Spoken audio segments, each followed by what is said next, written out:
তো ওনার মতো একটা এজেড পার্সোনালিটি, অ্যাকচুয়ালি ব্যাংকের সিনিয়র ম্যানেজার, ব্যাংকের কেরানি যে কাজ পেয়ে যায়, ব্যাংকের কেরানির কাজ যে পেয়ে যায়, তার ভাবসাব আলাদা।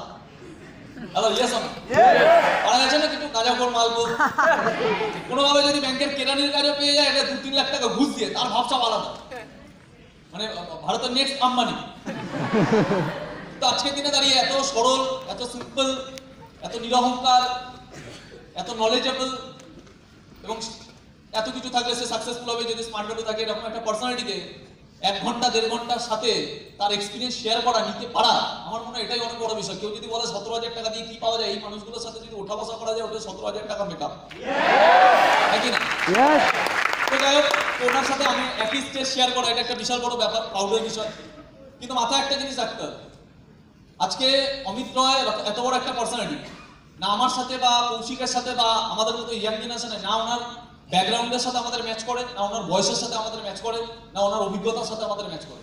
কিন্তু তারপরেও এটা স্মার্ট ভ্যালু বলে সম্ভব, যেই স্টেজে ওনার মতো মানুষরা সম্মান পায়, সেই স্টেজে আমাদের মতো সাধারণ মানুষরাও সম্মান পায়, কারণ এই প্ল্যাটফর্ম কারোর সাথে কোনো ভেদভাব করে না। ইয়েস, তো আমাকে বিলিফটা রাখতে হবে। আমি দেখেছি এই বিজনেসের সব থেকে বড় প্রবলেম করে, এই বিজনেসের সব থেকে বড় প্রবলেম, মাথায় একটা জিনিস রাখতে হবে, 17,000-20,000 টাকা দিয়ে স্মার্ট ভ্যালু পাওয়া যেতে পারে, কিন্তু 17,000-20,000 টাকা দিয়ে কিন্তু সাকসেস পাওয়া যেতে পারে।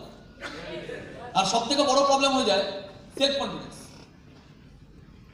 ম্যাক্সিমাম মানুষ ভাবতে পারে না, আমি দেখেছি অনেকে আছে এই বিজনেসে অ্যাচিভার হয়ে যায়, কিন্তু অ্যাচিভার হওয়ার পরও সব থেকে বড় প্রবলেম, তারা অ্যাচিভার হওয়ার পরও খুলে ফেলতে পারে। ওয়াই? আর বিলিভই করে না যে আমি বড় হতেই পয়দা হয়েছে। সব থেকে বড় লেভেলের যে প্রবলেমটা আছে, ভাবনায় যারা ছোট হয় তারা জীবনে বড় হতে পারে, চিন্তা ভাবনার লেভেল যাদের ছোট তারা জীবনে বড় হতে পারে। আমার কথাগুলো বোঝাতে পারছি? স্কুলে অ্যাভারেজ স্টুডেন্টরা কখনো দাম পায় না, স্কুলে তারাই দাম পায়। টিচার ঢুকছে মানে টিচার কিছু গুনে চুনে কিছু স্টুডেন্ট আছে যারা ফার্স্ট সেকেন্ড থার্ড বয় হয়, টিচার তাদের জন্যই তৈরি, মানে টিচার স্কুলে আসেই তাদের, তারাও সংসার করতে, ক্লাস শেষ হলো, 45 মিনিটের ক্লাস শেষ, 15 মিনিটের নাটকবাজি চললো, সবকিছু মিলিয়ে ক্লাস শেষ হবার পরে টিচার বেরিয়ে যাচ্ছে দরজা দিয়ে, ওই 2-4টে গুনে চুনে স্টুডেন্টের টিচারের পিছনে সংসার করতে করতে বোঝাতে পারছি না? বোঝাতে টিচার ওদেরকেই চেনে, যদি 50টা স্টুডেন্ট থাকে 5 জনকেই চেনে, বাদ বাকি 45 জন স্টুডেন্টই না। তো ছোটবেলা থেকে আমরা জীবনে 15টা বছর যদি এডুকেশন নিয়েছি, 15টা বছর আমরা এই অ্যাভারেজ করেই কাটিয়েছি, কোথাও দাম নেই, কেউ চেনে না, ওই পিছিয়ে পড়া মানুষদের মধ্যে আমরা ভিড়ের মধ্যে একদম। যদি ভেতরে জানা থাকে, এটা হলো ওই বড় একটা ইউনিভার্সিটি। স্কুলে অনেকে আছে যারা 100 জন, আমার মনে আছে যে বেশ কিছুদিন আগে আমি যখন ট্রেনিং এর দিকে আসছি, মানে একটা জায়গায় গাড়ি দাঁড়িয়ে আছে, আমি শুধু ওখান থেকে আমি আর বিশু হেঁটে হেঁটে যাচ্ছি গাড়িতে উঠে। তো হেঁটে হেঁটে যখন যাচ্ছি, সকালবেলা ট্রেনিং, হেঁটে হেঁটে যখন যাচ্ছি গাড়িটা ধরতে, আমরা ড্রেস কোড করে হেঁটে হেঁটে যাচ্ছি। তো অপোজিট দিক থেকে আমাদের স্কুলের যে ফার্স্ট বয়, ওর নাম অভিরূপ, তো সকালবেলা অফিসে যাচ্ছে, আমরা যাচ্ছি ট্রেনিংয়ে, ও যাচ্ছে অফিসে, এবং একদম পাতি ড্রেস কোড।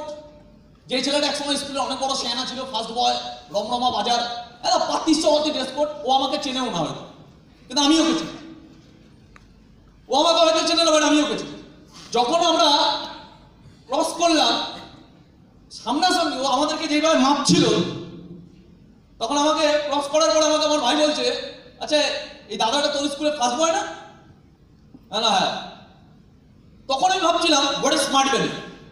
আজকে ওই ছেলেটা যে স্কুলে 100 জনের মধ্যে ফার্স্ট হতো, আজকে ও বাসটা ধরতে যাচ্ছে একটা 10-15-20 হাজার টাকা চাকরির জন্য, আর ওই স্কুলে একটা ছেলে যে পিছনে হয়তো হারিয়ে যেত, আজকে স্মার্ট ভ্যালু আছে বলে সে নিজের সাকসেসের কাহিনী শোনাতে আসে।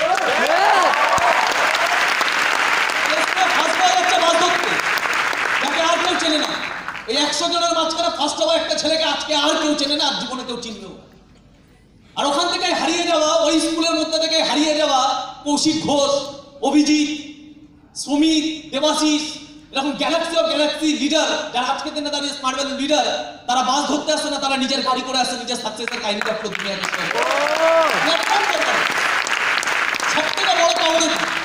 সব থেকে বড় পাওনা। আজকে আমরা ডান্স ইন্ডিয়া ডান্স দেখি, তো ডান্স ইন্ডিয়া ডান্সে দেখে একটা বাচ্চা ছেলে পারফর্ম করতে আসে, হাজার ভারতবর্ষ থেকে হাজার ছেলে অডিশন দিচ্ছে, হাজার ছেলে, সব বাচ্চা 5 বছর, 6 বছর, 7 বছর, 8 বছর, 13 বছর, পুরো ভারতবর্ষ থেকে আসছে অডিশন দিতে। 3 দিন 4 দিন যেখানে সেখানে ঘুমিয়ে, তারপর জাজদের মাঝখানে পুরো টিভির সামনে ডান্স ইন্ডিয়া ডান্সের মতো প্ল্যাটফর্মে আসছে 2 মিনিটের একটা পারফরমেন্স দেখানোর জন্য, তারপর যা সিলেকশন করবে যে তোমার ভেতরে ট্যালেন্ট আছে কিনা। যদি তোমার ভেতরে ট্যালেন্ট আছে তাহলে ডান্স ইন্ডিয়া ডান্স প্ল্যাটফর্ম তোমাকে চান্স দেবে। তারপর তৈরি করবে, তারপর ট্রেনিং চলবে, ট্রেনিং এর পরে কম্পিটিশন হবে। কম্পিটিশনে যারা যারা সিলেক্টেড হয়েছে টপ অফ দ্য টপ, তাদের মধ্যে থেকে যদি ফার্স্ট হও তাহলে গিয়ে বলিউড ইন্ডাস্ট্রিতে হয়তো 2-1টা বইতে নাচের আইটেম সং নাচের চান্স পাবে। আর তারপরে বাকি পুরো জীবনটা ওই ব্যানার টানিয়ে কোচিং ক্লাস করে শেষ করে দিতে হবে। আমার কথাগুলো বোঝাতে পারছেন? এটা শুধু ডান্স ইন্ডিয়া ডান্স না, এটা ডান্স ইন্ডিয়া ডান্স, সারেগামা, যেখানে সেখানে সব জায়গায় একই প্রবলেম। তার মানে আজকে ওখানে এত হাজার হাজার মানুষের মধ্যে থেকে ট্যালেন্টেড মানুষের মধ্যে থেকে ওই বাচ্চা ছেলেগুলো আসে অডিশন দিতে। এবং অডিশন দিতে যখন আসে 2 মিনিট 3 মিনিটের একটা পারফরমেন্স, ওই ধামাকাদার পারফরমেন্স 3 দিন না ঘুমিয়ে তারপরে 2 থেকে 3 মিনিটের মধ্যে ওকে নিজেকে প্রমাণ করতে হবে যে 3 বছর 4 বছর ধরে নিজেকে তৈরি করেছে, ওকে 2-3 মিনিটের মধ্যে 4 মিনিটের মধ্যে প্রমাণ করতে পারবে তোর ট্যালেন্ট আছে। তাহলে ডান্স ইন্ডিয়া ডান্স ওকে চান্স দেবে, ক্যারিয়ার দেবে না, চান্স দেবে। আর বুঝতে পারছি না? এবং তুমি দেখবে ওখানে যদি জাজ কোনোভাবে ওই ট্যালেন্টেড বাচ্চাটাকে যদি কোনোভাবে না করে দেয়, ওই ট্যালেন্টেড বাচ্চাটা ওখানে দাঁড়িয়ে কিন্তু কাঁদে। যখন আমি এগুলো দেখি তখন আমি ভাবি একটা 7 বছরের বাচ্চা, একটা 8 বছরের বাচ্চা ওখানে দাঁড়িয়ে চান্সটা পেল না, ওখানে দাঁড়িয়ে কাজে, তার মানে ওর ভেতরে কতখানি রিয়ালাইজেশন পাওয়ার যে আমি জীবনে একটা প্ল্যাটফর্ম মিস করে দিলাম, আমি এই প্ল্যাটফর্মে চান্স পেলাম না। তার মানে ওর জীবনে ড্রিম সেট হয়ে গেছিল, যদি এই ডান্স ইন্ডিয়া ডান্সে আমি চান্সটা পেয়ে যেতাম তার আগামী দিন আমার ফিউচারটা কি হতে পারতো। আর যেহেতু মিস করে দিল, ওখানে দাঁড়িয়ে কাজে, মানে ওর ভেতরে একটা অনুশোচনা আছে। আমি মেকিং সেন্স? তার মানে এই প্ল্যাটফর্মটা নিয়ে হতো কি, আগে আমাকে জানতে হবে জীবনে প্ল্যাটফর্মের মূল্যটা কি। জীবনে প্ল্যাটফর্ম পাবো মানে সাকসেসফুল হওয়া না, তাহলে জীবনে প্ল্যাটফর্ম পেলে একটা মা বাবা এক্সাইটেড হয় না। ওই ডান্স ইন্ডিয়া ডান্সে যখন ওর মা বাবা ওকে নিয়ে আসতো, তাহলে ওর মা বাবা এত এক্সাইটেড কেন? ওর মা বাবা এত স্বপ্ন নিয়ে আসছে কেন? ওই বাচ্চাটা এত এক্সাইটেড কেন? কারোর মাথায় একটা জিনিস থাকতে হবে, প্ল্যাটফর্ম মানুষের জীবনে কোথায় ইম্পর্টেন্স রাখে। প্ল্যাটফর্ম পেলে মানুষ সাকসেসফুল হয় না, কিন্তু প্ল্যাটফর্ম পেলে মানুষের হার্ডওয়ার্কটা দাম পেতে পারে। তাহলে বোঝাতে পারছি না? হার্ডওয়ার্ক পৃথিবীতে সবাই করে, সবাইকে করতে হবে, কিন্তু প্ল্যাটফর্ম যদি মানুষ পায় তাহলে ওই হার্ডওয়ার্কটা দাম পেতে পারে। এই হার্ডওয়ার্কটা করলে দাম হতে পারে, এই হতে পারে মেবি, এর জন্য কিন্তু মানুষ প্ল্যাটফর্মের পিছনে দৌড়ায়। আমার কথাগুলো বোঝাতে পারছি না? আজকে সচিন টেন্ডুলকার ইন্ডিয়ান ক্রিকেট টিমে চান্স পেয়েছে কত বছর বয়সে? 15.5 বছর বয়সে। তাহলে সচিন টেন্ডুলকার ইন্ডিয়ান ক্রিকেট টিমে 15.5 বছর বয়সে চান্স পেয়েছে, কিন্তু 15.5 বছর বয়সে প্ল্যাটফর্মটা পাওয়ার আগে ওকে তৈরি হতে হয়েছে কত বছর বয়সে? মেবি 4 বছর। আলো আওয়াজ পাচ্ছি? তাহলে 4 বছর থেকে কিন্তু ক্রিকেট নিয়ে পড়ে রয়েছে। আগে আমাকে বুঝতে হবে সাকসেসফুল মানুষ আর আনসাকসেসফুল মানুষ। একটু আগে আমি স্যার বাড়াবাড়ি কথা বলা প্রফেশনাল, আমাকে বুঝতে হবে প্রফেশনাল আর আনপ্রফেশনালদের মধ্যে ডিফারেন্স কি। প্রফেশনাল মানুষ জীবনে একটা জিনিসকে সিলেক্ট করে, আর ওই একটা জিনিসে পুরো একদম দেয়ালে পিঠ ঠেকিয়ে দেয়। মানে ওই একটা জিনিস ছাড়া পুরো জীবনে আর কিছু হবে না, একটা জিনিস। আমার কথাগুলো বোঝাতে পারছি না? যতক্ষণ না স্মার্ট ভ্যালুতে, ততক্ষণ পর্যন্ত কিচ্ছু হবে না। এখানে কোনো ম্যাজিক হয় না। ম্যাজিক কিছু মানুষদের সাথে হয়, আর কেন হয় তার পিছনে কারণ আছে, আমি সেটা শেয়ার করার চেষ্টা করবো। যতক্ষণ না পর্যন্ত না প্রফেশনাল হতে পারছি, ততক্ষণ পর্যন্ত এত বড় প্ল্যাটফর্ম থেকেও আমরা কিছু করতে পারবো। কি বললাম কথা? যতক্ষণ না পর্যন্ত প্রফেশনাল হতে পারছি, ততক্ষণ পর্যন্ত এত বড় প্ল্যাটফর্ম থেকেও কিচ্ছু হতে পারবো। কেন আমি একটু কথা বললাম? প্রফেশনাল মানুষরা জীবনে একটা জিনিস সিলেক্ট করে, একটা প্ল্যাটফর্ম সিলেক্ট করে, একটা সাবজেক্টকে সিলেক্ট করে, এবং ওই ওখানে জীবনে যতই ফেলিওর হোক না কেন ওখানেই পড়ে থাকে, ওইটা ছেড়ে যায় না। যেমন সচিন টেন্ডুলকার 4 বছর বয়সে ক্রিকেট নিয়ে পাগলামি, 4 বছর বয়সে। তাহলে 4 বছর বয়সে একটা সাবজেক্ট নিয়ে পাগলামি করছে, চান্স পেয়েছে কত বছর বয়সে? 15 বছর বয়সে। ইয়েস, তার মানে একটা সাবজেক্টে চান্স পাওয়ার জন্য কত বছর দিল? হ্যাঁ, একটা সাবজেক্টে চান্স পাওয়ার জন্য ভাইকে একটু জানিয়ে দাও।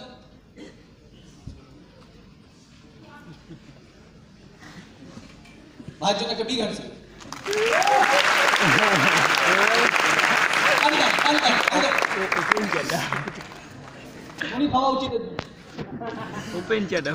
কি বললাম কথা না? এনার্জি দরকার আছে বস, এমনি সাকসেস হবে না। আমরা প্রত্যেকদিন রাত্রেবেলায় খুব খারাপ হলে 2টা থেকে 3টার সময় ঘুমাই, যেটা হওয়া উচিত না। এবার আমি এখন রিসেন্টলি যে ফ্ল্যাটটা কিনেছি, ফ্ল্যাটে প্রতিদিন 5টা 6টা 7টা করে অ্যাসোসিয়েট থাকবে। আর অ্যাসোসিয়েট থাকলে মানে ইয়ার্কি আড্ডা, বিজনেস নিয়ে কমিউনিকেশন করতে করতে ঘুমাতে অনেক সময় 4টে, অনেক সময় 3টে। সকালবেলায় আবার 7টার সময় আগে 6টা 7টার সময় ঘুম থেকে উঠে কখনো মেদিনীপুর যাচ্ছি, কখনো মালদা যাচ্ছি, কখনো এখানে ট্রেনিং, কখনো ওখানে ট্রেনিং। তাহলে আমাদের ভেতরে তো এনার্জি কমই নেই। কোনো জিনিস নিয়ে যদি মানুষ প্যাশনেট থাকে, মানুষের এনার্জি লেভেল দিন দিন বাড়ে, কমে না। তাহলে বোঝাতে পারছি না? প্যাশনেট থাকতে হবে, নাহলে কেলিয়ে গেলাম, ঝিমিয়ে গেলাম। কেলানে মানুষকে কেউ পছন্দ করে না। তুমি একটা শাহরুখ খানের বই দেখতে গেছো, 300 টাকা টিকিট দিয়ে দেখছো শাহরুখ খান কেলাচ্ছে, চলবে বই? চলবে? আর পাচ্ছি না, চলবে? বিশাল বড় ম্যাচ চলছে, পাকিস্তানের সাথে ইন্ডিয়ান ক্রিকেট টিমের ম্যাচ চলছে, বিরাট কোহলি পুরো ম্যাচটা কেলিয়ে যাচ্ছে, চলবে? কেলানে মানুষকে কেউ পছন্দ করে না। পৃথিবীতে সবাই কাকে পছন্দ করে? Energetic person. ও ফুটবলার একটা গোল মেরে ইয়া,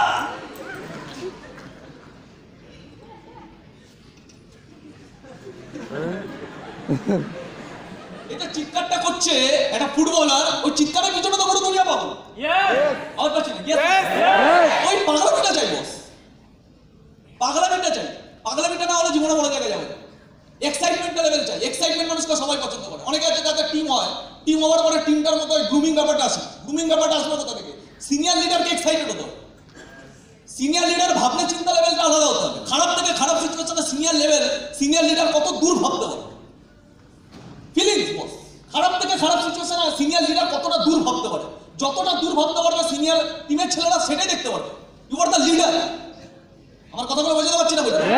লিডার।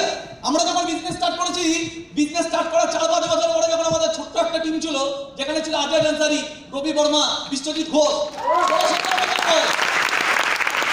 16-17 বছর বয়স, বাচ্চা ছেলে, কি বোঝে এরা বিজনেস? কি বোঝে? আজাদ আনসারি কি বিজনেস বুঝতো? আজাদ আনসারি কি বিজনেস বুঝতো? রবি বর্মা কি বুঝতো? আজকে রবির যখন বিজনেসে 5-6 বছর হয়ে গেছে, তখন রবি আজকের দিনে আমাকে বলে, বিকজ আজকে আমরা বিজনেস যখন করছি, নিজেরা যখন লিডারশিপ দিচ্ছি, তখন আমরা বুঝতে পারছি যে ওর কোন কঠিন সিচুয়েশনে দাঁড়িয়ে আমরা বিজনেস করে এসেছি। তুই আমাদের সাথে ছিলি বলে, নাহলে আমরা হয়তো বিজনেস কোনোদিন করতেই পারতাম না, কারণ আমরা বিজনেস বুঝতামই না। তুই যদি না থাকতে আমরা হারিয়েই যেতাম। তুই সেদিনকে দাঁড়িয়ে বিজনেসটা করতি, তুই যা বলতি আমরা বুঝতাম, কখনো বুঝতাম না। তুই ছিলি, আমরা ছিলাম। হয়তো তুই যদি না থাকতে আমরা বিজনেস কি হয় জানতামই না। আজকে আমরা এত বড় একটা টিম, আজকে ইন্ডিয়ার নাম্বার 1 টিম। হয়তো ইন্ডিয়ার নাম্বার টিম তো সবার দূরের কথা,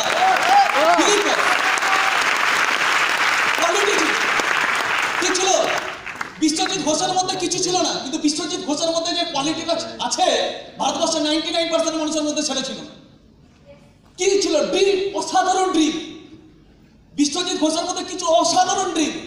2-2.5 বছরে কোনো রেজাল্ট পায়নি ছেলেটা, কিন্তু ওকে সিনিয়ররা যা বলতো তাই করতো। হেভি এক্সাইটেড, হেভি ড্রিমার, জীবনে বিশাল বড় কিছু করতো। আমার একটা মাথার উপর একটা সিনিয়র ছিল, যে আমার ছোটবেলাকার বন্ধু বান্টি, বিশুকে খুব ভালোবাসত।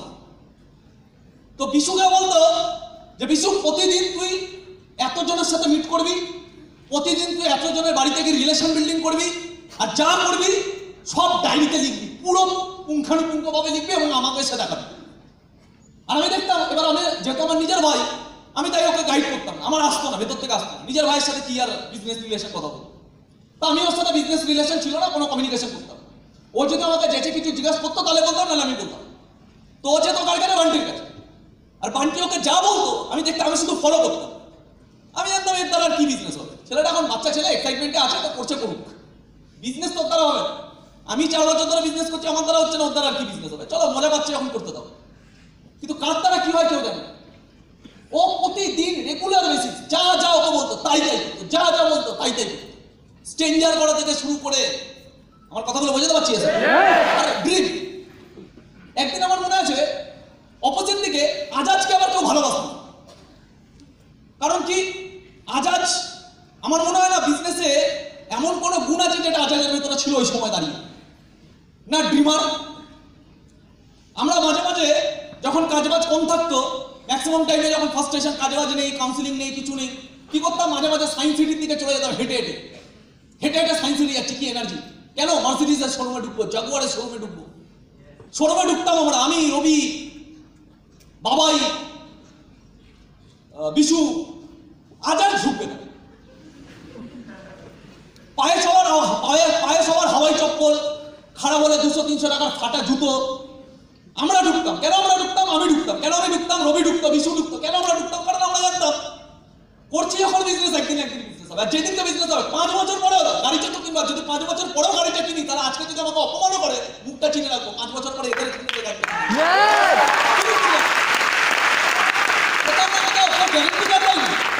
কেউ গ্যারেন্টি কার্ড দেয়নি বিজনেস হবে, বাট বিলিভ ছিল যে গাড়ি হবে, গাড়ি চাকরি। আর এই বিলিভটা মিথ্যা বিলিভ ছিল না, প্ল্যানিং ছিল। খাতায় কলমে কোটিপতি হতে জানতে হবে। কম্পাউন্ডিং বিজনেস এমনি এমনি হয় না, আগে তোমাকে খাতায় কলমে কম্পাউন্ডিং শিখতে হবে, তাহলে প্র্যাকটিক্যালি কম্পাউন্ডিং করতে পারবে। খাতায় কলমে কম্পাউন্ডিং কি হয়? 36-এর টিম হলে 36-এর টিম থেকে এক বছরে কোথায় যাওয়া যেতে পারে, 36-এর টিম থেকে কতগুলো ছেলে অ্যাক্টিভ হতে পারে। আমার যদি সিলভার হয়, সিলভারের টিম থেকে কতগুলো ছেলে প্রপারলি বিজনেস করতে পারে, তারা কিভাবে বিজনেস করলে 1 বছরে তারা কোথায় যেতে পারে, 3 বছরে তারা। খাতায় কলমে বিজনেসটা শিখতে হবে আগে। যে যত বেশি খাতায় কলমে কম্পাউন্ডিংটা শিখবে, প্র্যাকটিক্যালি তার কম্পাউন্ডিং বিজনেসটা তত বেশি ইজিয়েস্ট হয়ে যাবে। আমাদের সারাদিনে প্রচুর টাইম থাকে ইনভাইটিং স্ট্রেঞ্জার করা ছাড়া, ফাঁকা টাইম প্রচুর থাকে। ওই ফাঁকা টাইমে খাতায় কলমে কম্পাউন্ডিং প্র্যাকটিস করতে হবে। কম্পাউন্ডিং কি হতে পারে, কত দূর হতে পারে, 2 বছরে কত দূর যেতে পারে, 3 বছরে কত দূর, 5 বছরে কত দূর, 10 বছরে কত দূর, 20 বছরে কম্পাউন্ডিং। আর বোঝাতে পারছি না, বোঝাতে পারছি। তখন আস্তে আস্তে আস্তে আস্তে তোমার ব্রেন মাইন্ডের থেকে পৃথিবীতে পাওয়ারফুল পৃথিবীতে কিছু নেই।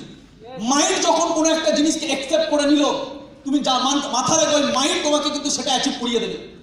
আমরা যখন 60 লাখ টাকা জ্যাগুয়ার দেখতে যাচ্ছি, 60 লাখ টাকা জ্যাগুয়ারের পিছনে কিন্তু অকল্পনীয় কোনো ব্যাপার নেই, বা কোনো লিডারের গাড়ি দেখে কিন্তু আমরা এক্সাইটেড হচ্ছি না। কোনো লিডারের কথা কিন্তু আমরা এক্সাইটেড হচ্ছে না। লিডার বলছে যে এটা হবে, তাই বলে আমরা এক্সাইটেড, ওটা আসতে পারে না। আমরা খাতায় কলমে করতে করতে করতে করতে করতে করতে দেখে নিয়েছি যে এটা কোনো ব্যাপারই না। একবার যদি বিজনেস এই লেভেলে করা যেতে পারে, ওটা অটোমেটিক্যালি হবে। আমার কথাগুলো বুঝতে পারছি? এবার ওই জায়গায় দাঁড়িয়ে Bishwa excited, Rabi excited, but Azad কোনোদিন ঢুকতো না। ইভেন শপিং শোরুম থেকে বেরিয়ে আমরা আজাদকে কত গালাগালি দিয়েছি, ইভেন আমি তো দিয়েছি। রবি চেটেছে, বিশু চেটেছে, কিন্তু ও ঢুকবে না।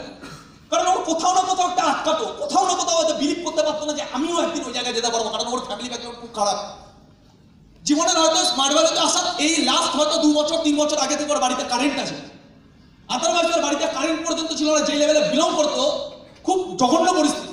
ও যে জায়গায় বিলং করতো, খুব মানে স্ট্যান্ডার্ড ফ্যামিলি থেকে বিলং করতো না।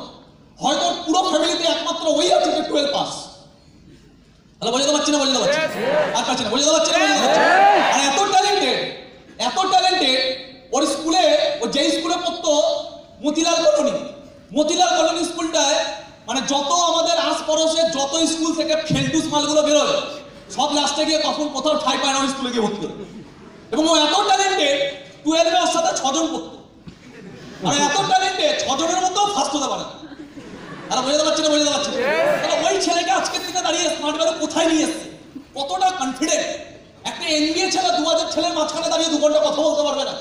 আর আজকে স্মার্ট ভ্যালু 5 বছরের ডিগ্রি একটা ছেলেকে কোথায় নিয়ে চলে এসেছে, যেই ছেলেটা ওই পাটিশ্বরবাদী স্কুল, যার ফ্যামিলি ব্যাকগ্রাউন্ড থেকে শুরু করে এডুকেশন ব্যাকগ্রাউন্ড এত খারাপ, ওখানে 6 জনের মধ্যে ফার্স্ট হওয়া দম রাখতে পারে না। আজকে ওই ছেলেটা দাঁড়িয়ে নিয়ার অ্যাবাউট 20,000-এর টিম মেনটেন করে।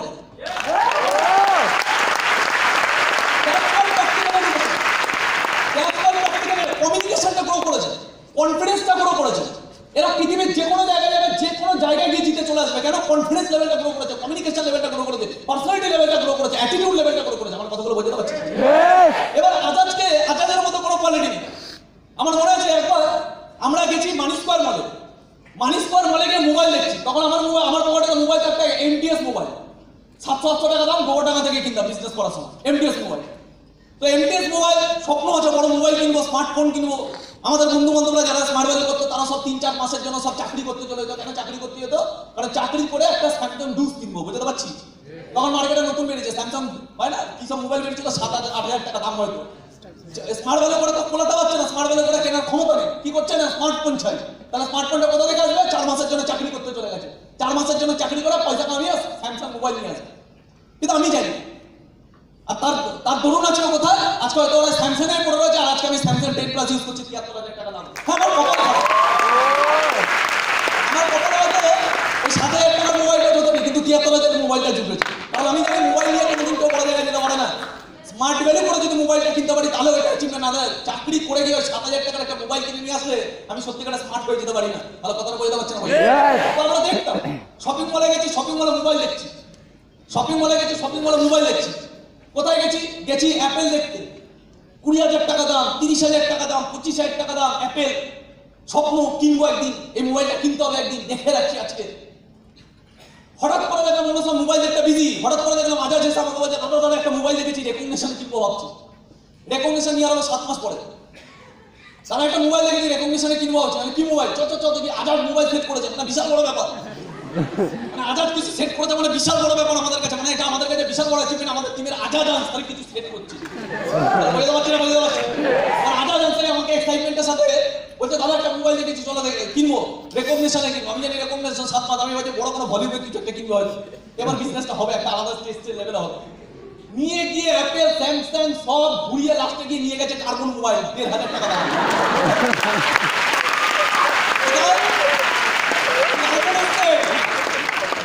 দাম 13,000 টাকা, কিনবে রেকগনিশনে 7 মাস। এটা হলো ব্যাকগ্রাউন্ড বক্স। তাহলে ওখান থেকে যদি আজাদ আনসারি এখানে উঠে আসতে পারে, আজকে আজাদ আনসারির টিমে বিগেস্ট লিডার কৌশিক ঘোষ, অলোক পাল, বিদ্যুৎ ধর,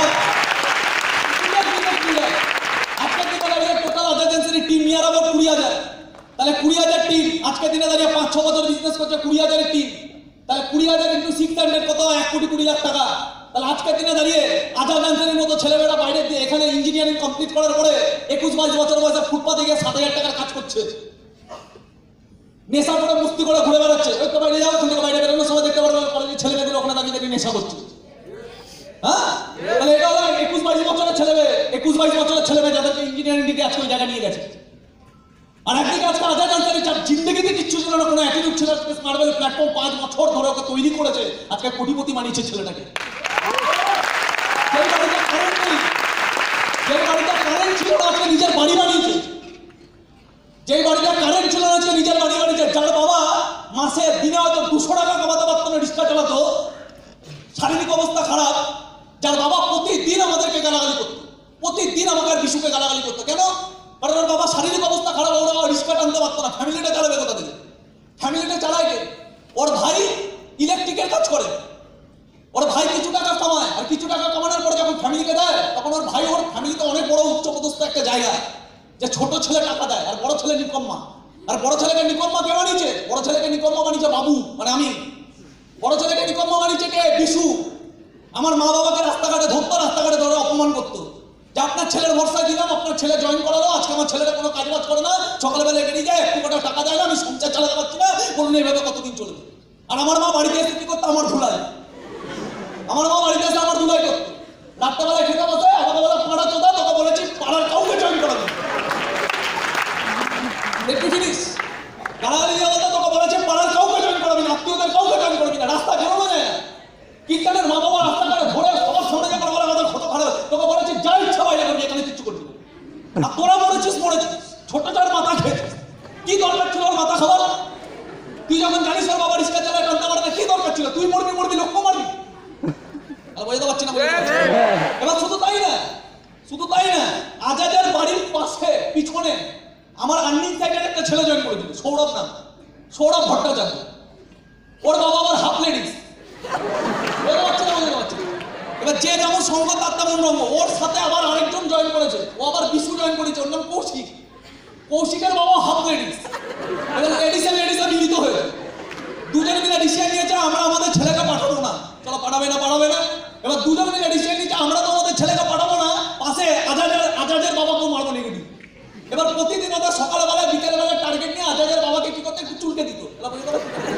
আজাদের বাবাকে চুলকে দিলে কি হবে? আজাদকে কেলাচ্ছে, এবার দিকে আজাদ খোপানো বোধানে আমার বাড়িতে এসে কান্নাকাটি করছে। এবার আমি ওকে ধরে মাইন্ড দিচ্ছি, বুঝতে পারছি না। এবার আমার বাড়িতে আমি ওকে কি মাইন্ড দেবো? ও তো বাড়িতে কেলাচ্ছে, আমার বাড়িতে ও আমার বাড়িতে আসার সাথে ওর মা আমার মা ওকেও কেলাচ্ছে, আমাকেও কেলাচ্ছে। কথাটা বোঝা যাচ্ছে? ওই টিপিক্যাল সিচুয়েশন থেকে আমরা বিজনেসটা করেছি, কিছু আলাদা করিনি আমরা, কিছু আলাদা হয়নি। রবি আমার বাড়িতে গিয়ে, বাবাই আমার বাড়িতে গিয়ে, আজাদ আমার বাড়িতে গিয়ে দেখছে আমার মা বাবা একদম খিস্তি মারছে। কেন? বুকে এত জ্বালা, 4 বছর ধরে ফ্যামিলিতে কোনো ইনকাম দিই না, আবার বড় ডায়লগ আছে। তাহলে বোঝাতে পারছি না? মায়ের অনেক সব, সারা জীবন ভাড়া বাড়িতে কাটিয়েছে, ছোট্ট একটা ঘর। মানে হয়তো রবীন্দ্রভবনে বাথরুমের যা সাইজ আমাদের ঘরের তেমন সাইজ ছিল, রিয়ালিটি বলছে, ত্রিকোণা ঘর। আমাদের বাড়িতে যে এসছে প্রত্যেকে ঢুকে একটা কথা বলেছে, আচ্ছা বাবুর মা আপনার এই বাড়িতে থাকেনি কি করে? আমাদের বাড়িতে যখন কোনো লোকজন ঘুরতে আসতো, মানে মায়ের দেশ থেকে যদি কেউ আসতো, মানে আমাদের বাড়ির স্পেসটাই এত ছোট, একজন যদি ঘুরতে এসছে, মানে আমাদের 4 জনের মধ্যে থেকে একজন তো কোথাও না কোথাও অন্য কোথাও ঠাই নিতে হবে। কোনো অতিথি যদি একজন এসছে, মানে 4 জনের মধ্যে থেকে একজন এসছে মানে এক্সট্রা একজন এসছে মানে আরেকজনকে কোথাও অন্য কারোর বাড়িতে গিয়ে খাই নিতে হবে। 2 জন এসছে মানে 2 জনকে, 3 জন এসছে মানে 3 জনকে, থ্যাঙ্ক গড 4 জন আছে, থ্যাঙ্ক গড 4 জন আছে, ওরা থাকতো আমরা অন্য কোথাও হয়ে যাচ্ছে। ওই জায়গায় আত্মীয় স্বজনদের টাকা যেত না, বাড়িতে প্রচুর অশান্তি। কেন? কারণ ভাড়া ছিল কত, 2500 টাকা ভাড়া। একটা অন্য একটা ভালো যদি বাড়ি নিতে যেতাম, ভাড়া বাড়ি যদি নিতে যেতাম, 5000 টাকা মিনিমাম খরচা করে আমার বাবা টানতে পারবে। প্রতিদিন বাড়িতে অশান্তি, প্রতিদিন বাবার একটা স্বপ্ন যে আমাদের নিজের যদি একটা বাড়ি থাকে। আমার মা প্রতিদিন আমাকে গালিগালাজ করতো, খিস্তি রাস্তা করতো। ওই জায়গা থেকে আমি বলতাম টেনশন নিও না, টাইম দাও আমাকে, 5টা বছর 6টা বছর টাইম দাও আমাকে, অলরেডি তখন আমার 3-4টে বছর হয়ে গেছে। টাইম দাও আমাকে, একটা ফ্ল্যাট কিনে নেবো। কত দাম একটা ফ্ল্যাটের দাম? কত? 20 লাখ টাকা কিনে নেবো। তাহলে বোঝাতে পারছি না? বোঝাতে পারছি। কারণ আমি কিন্তু অঙ্ক দেখতে পাচ্ছি, আমার বাবা মা কি দেখতে পাচ্ছে? Present situation. Successful people make their decision and failure people make their decision total different. Failure people make their decision on their current situation. Failure people la সব সময় ডিসিশন নেয় তাদের কারেন্ট সিচুয়েশনের উপর বেস করে, আর successful people la all time decision নেয় তাদের ফিউচারের উপর বেস করে। তাহলে বোঝাতে পারছি না? বোঝাতে পারছি। আমার মা বাবা কি দেখছে যে 3 বছরের বিজনেসটা হয়নি, হঠাৎ করে কি ম্যাজিক হয়ে যাবে, 20 লাখ টাকার ফ্ল্যাট কিনবে, ইয়ার কি কথা? আর আমি দেখতে পাচ্ছি কম্পাউন্ডিং 3 বছর হয়নি, 4 বছর হয়নি, দেখে কম্পাউন্ডিং আগামী 4 বছর আমাকে কোথায় নিয়ে যাবে। আর 20 লাখ টাকার ফ্ল্যাটটা যে আমি কিনবো, এটা বলার সময় কিন্তু আমার কোনো দ্বিধাবোধ লাগছে না, কারণ পুরো ম্যাথমেটিক্যালি ব্যাপারটা ঠিক, শুধু আমাকে এগোতে হবে। তাহলে কথাটা বোঝাতে পারছি না? তো সুতরাং আর একটা রিয়ালিটি হয়েছে। আমি রিসেন্ট 1-2 সপ্তাহ হবে, রিসেন্ট 1-2 সপ্তাহ আগে একটা ফ্ল্যাট বুকিং করলাম, যে ফ্ল্যাটের দাম, বাড়ি বানিয়েছি এর আগে মধ্যমগ্রামে একটা ফ্ল্যাট বুকিং আছে অলরেডি, রিসেন্ট ক্যাশ টাকা দিয়ে টোটাল ফ্ল্যাটের যে দামটা করলো সেটা হলো 43 লাখ টাকা। 43 লাখ 2 সপ্তাহ হবে, ক্যাশ টাকা দিয়ে কিনেছি, টোটাল রেজিস্ট্রি সব মিলিয়ে টোটাল দাম পড়েছে 43 লাখ। তার মানে রিয়ালিটি বল। তাহলে বোঝাতে পারছি না? বোঝাতে পারছি। আর পারছি না? বোঝাতে পারছি না? বোঝাতে। এই প্ল্যাটফর্ম থেকে এত কিছু দেখার পর আজকে অমিত রয় একটা ব্যাংক ম্যানেজার যদি ডিসিশন নিতে পারে, আজ থেকে নিয়ে আসবো 17 বছর আগে। আজকের দিনে দাঁড়িয়ে আমরা স্মার্ট ভ্যালু করছি, এটা বিশাল কিছু এক্সাইটমেন্টের বিষয় নেই। আজকের দিনে আমরা স্মার্ট ভ্যালু করছি, এটা বিশাল কিছু ক্রেডিটের বিষয় নেই। আজকের দিনে দাঁড়িয়ে নেটওয়ার্ক মার্কেটিং পুরো ভারতবর্ষ সারা ফেলে দিয়েছে। আজকের দিনে দাঁড়িয়ে মানুষ নেটওয়ার্ক মার্কেটিং নিয়ে জাগ্রত হয়ে গেছে। আজকের দিনে দাঁড়িয়ে যারা নেটওয়ার্ক মার্কেটিং করে বা না করে, আজকের দিনে দাঁড়িয়ে প্রচুর ইঞ্জিনিয়ারিং স্টুডেন্ট পাবে, চার্টার্ড অ্যাকাউন্ট পাবে, হাই কোয়ালিটি মানুষ। আজকের দিনে দাঁড়িয়ে সবাই ইন্টারনেটে মোটিভেশনাল ট্রেনিং দেখার, মোটিভেশনাল ট্রেনিং মানে সন্দীপ মাহেশ্বরী, বিবেক বিন্দ্রা, ইয়েস আর পাচ্ছি না, ইয়েস, প্রত্যেকটা মোটিভেশনাল ট্রেনার আজকের দিনে দাঁড়িয়ে সব থেকে বড় লেভেলে আগামী দিনে ইন্ডিয়ার ফিউচার বিজনেসের কথা বলছে নেটওয়ার্ক মার্কেটিং। এমন কোনো মোটিভেশনাল ট্রেনার নেই যারা আজকে ইয়াং ইউথকে নেটওয়ার্ক মার্কেটিং নিয়ে সাজেশন দিচ্ছে না। তার মানে আজকে ভারতবর্ষে 18-19 বছর পরে ভারতবর্ষের হাওয়া কোথায় বদলে গেছে। আজকে ভারতবর্ষের ইয়াং জেনারেশন জানতে শিখেছে নেটওয়ার্ক মার্কেটিং আজকের দিনে দাঁড়িয়ে বিশাল বড় লাভজনক প্রফেশন। তার মানে 19 বছর পরে আজকে আমরা যেই জায়গায় দাঁড়িয়ে আছি, আজকে সেই জায়গায় দাঁড়িয়ে থাকার পরে আজকের দিনে দাঁড়িয়ে মাথা কামানোর দরকার নেই আমার প্রফেশনে আমার ফিউচারটা কি হতে পারে। কিন্তু হ্যাঁ, মাথা কামানোর বিষয় ছিল আজ থেকে 19 বছর আগে, আজ থেকে 18 বছর আগে, আজ থেকে 19 বছর আগে নেটওয়ার্ক মার্কেটিং ভারতবর্ষে কেউ জানতো না, একটা অজানা সমুদ্র। ওই সময় দাঁড়িয়ে কিছু ভিশনারি পারসন ছিল যার জন্য আজকে আমরা এখানে দাঁড়িয়ে আছি। কিছু ভিশনারি পারসন নিজের সব কিছুকে স্যাক্রিফাইস করে প্রচুর টোন শুনে শুধুমাত্র বিলিভের ওপর, শুধুমাত্র ভিশনের ওপর তারা দেখতে পেয়েছিল ফিউচার কোথায় হতে পারে। তখন কিন্তু ইন্টারনেটে বিবেক বিন্দ্রা ছিল না, তখন ইন্টারনেটে সন্দীপ মাহেশ্বরী ছিল না, তখন ইন্টারনেটে বিল গেটসের কোটেশন পাওয়া যেত না, এপিজে আব্দুল কালামের কোটেশন পাওয়া যেত না। তাহলে এই মানুষগুলো আজকে নেটওয়ার্ক মার্কেটিং এ 19 বছরের ব্যাংকের ম্যানেজারই ছেড়ে আজকে এই জায়গায় এলো কি করে? ভিশন বস, ভিশন যে ইন্ডাস্ট্রি কোথায় নিয়ে যেতে পারে মানুষকে। দ্যাট ইজ ওয়াই আজকের দিনে দাঁড়িয়ে 17 বছরের লোকটার 5-5টা গাড়ি। দ্যাট ইজ ওয়াই আজকের দিনে দাঁড়িয়ে হয়তো পুরো ব্যাংকের চাকরি করে লোকটা যা কামিয়েছে, আজকে 70 লাখ টাকার গাড়ি আছে লোকটার কাছে। আজকে দমদমে যে ফ্ল্যাটটা আছে তার দাম নিয়ে 2 কোটি টাকা হনুমান মন্দিরের পাশে। আজকের দিনে দাঁড়িয়ে শিয়ালদায় নিজের বাড়ি, আজকের দিনে দাঁড়িয়ে রাজারহাটে 40 লাখ টাকার ফ্ল্যাট, আজকের দিনে দাঁড়িয়ে মধ্যমগ্রামে 40 লাখ টাকার ফ্ল্যাট, আজকের দিনে দাঁড়িয়ে রাজারহাটে একটা ল্যান্ড কিনেছে 3 কোটি টাকা, 3 কাঠা জমি যার দাম 1.5 কোটি টাকা। তারপর 5 তলা এই বছরে প্রজেক্ট বানানোর টার্গেট আছে যার দাম 2 কোটি টাকা। তাহলে আজকের দিনে দাঁড়িয়ে 17 বছরের লোকটা এই জায়গায় গেছে। লোক এই সময় রিটায়ার করে ঘরে হতাশ হয়ে পড়ে থাকে। আর কি হতাশ হয়ে পড়ে থাকে যে আমার জীবনটা তো কেটে গেল, 72 বছর বয়সে টেনশন করে আমার ছেলেটা কি করে বড় হবে, আমার ছেলেটা কি করবে। আর আজকের দিনে দাঁড়িয়ে অমিত রয় নিজের জেনারেশনকে সিকিউরিটি দিচ্ছে, নিজের থার্ড জেনারেশনকে সিকিউরিটি দিচ্ছে এবং নিজের ছেলেকে যে জায়গায় নিয়ে গেছে আজকে ভারতবর্ষের লাখ লাখ ছেলে মেয়েকে মোটিভেট করছে সেই জায়গার জন্য আসা। ভীষণ পাওয়ার আছে এই লোকগুলো। আজ থেকে 19 বছর আগে মেবি যদি আমি স্মার্ট ভ্যালুটা পেতাম, আমি জানি না আমি কোন দৃষ্টিভঙ্গিতে বুঝতাম। আজ থেকে 19 বছর আগে কিচ্ছু ছিল না স্মার্ট ভ্যালু। আজকে 19 বছর আগে একটা সময় ছিল যখন একটা সেন্টার ছিল হায়দ্রাবাদে, একটা সেন্টার। কাউকে যদি স্মার্ট ভ্যালির প্ল্যানটা দেখানো হতো তখন তাকে বারবার ফিল করাতে হতো যে কম্পাউন্ডিং এর পাওয়ার কি হতে পারে। প্র্যাকটিক্যালি কিচ্ছু ছিল না।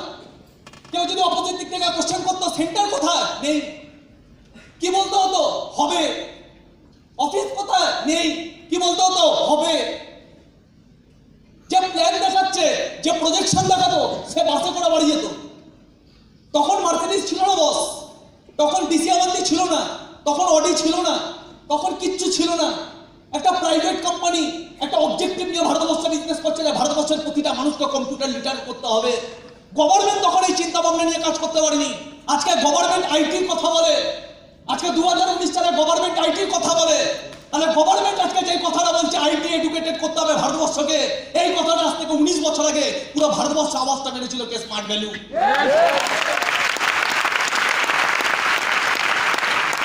আজকে ভারতবর্ষ যে কথাটা বলছে, আজকে গভর্নমেন্ট যে কথাটা বলছে, আজকে গভর্নমেন্ট সেই কথাটা বলছে, সেই ভিশনটা নিয়ে আজ থেকে 19 বছর আগে স্মার্ট ভ্যালু কিন্তু এই মিশনটা নিয়ে কাজটা শুরু করে।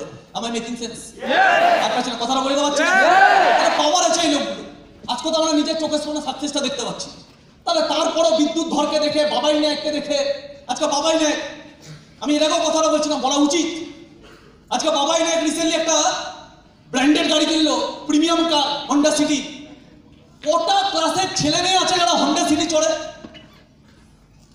পাড়ায় কটা লোক আছে, একটু ভালো মতো তাকিয়ে দেখার বিষয় আছে, চোখটা খুলে দেখার বিষয় আছে। পাড়ায় কটা লোক আছে হন্ডা সিটির মতো প্রিমিয়াম কার চড়ে?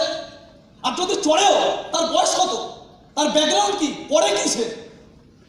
পাড়ায় যে লোকটা প্রিমিয়াম কারটা চড়ে, হন্ডা সিটির মতো একটা 12-15 লাখ টাকার গাড়ি চড়ে, তার বয়স নিয়ার অ্যাবাউট হবে 35 থেকে 40 বছর। আমার মেকিং সেন্স? ঠিক বলছি আমি? তার বয়স হবে নিয়ার অ্যাবাউট 35 থেকে 40 বছর। হাই ক্যাটাগরির বিজনেসম্যান বা হাই ক্যাটাগরির প্রফেশনাল ফিল্ডে আছে, তারপরে গিয়ে হন্ডা সিটি চড়ে। এটা হাইফাই লেভেলের হসপিটালের ডক্টর গিয়ে হন্ডা সিটি চড়তে পারে। আমার কথাগুলো বোঝাতে পারছি না? বোঝাতে পারছি? আবার পাচ্ছি না আমার কথা? কারণ আজকে হন্ডা সিটি চড়তে গেলে হন্ডা সিটির ইএমআই কত? প্র্যাকটিক্যালি বলছি, হন্ডা সিটির ইএমআই কত? হন্ডা সিটি নিলে তোমাকে ইএমআই দিতে হবে 15,000 টাকা, তেল খরচা মিনিমাম 15,000 টাকা। তাহলে 15 হয়ে গেল 30। ড্রাইভার রাখলে লাগবে 10,000 টাকা, তাহলে হয়ে গেল 40। তাহলে বাবাই নায়কের মতো আজকের দিনে একটা ছেলে প্রতি মাসে 30 থেকে 40 হাজার টাকা নিজের গাড়ির পিছনে ব্যয় করে। 30 থেকে 40 হাজার টাকা পার মান্থ নিজের গাড়ির মেনটেন্যান্স করা, এটাকে প্রমাণ বলে ইকোনমিক্যাল ফ্রিডমের। একটা ছেলে 23 বছর বয়সে কতখানি ইকোনমিক্যাল ফ্রিডম হলে 30,000 টাকা মিনিমাম গাড়ির পিছনে খরচা করতে পারে। তাহলে এই বাবাই নায়কের প্রথম 2.5 বছর কি হয়েছিল?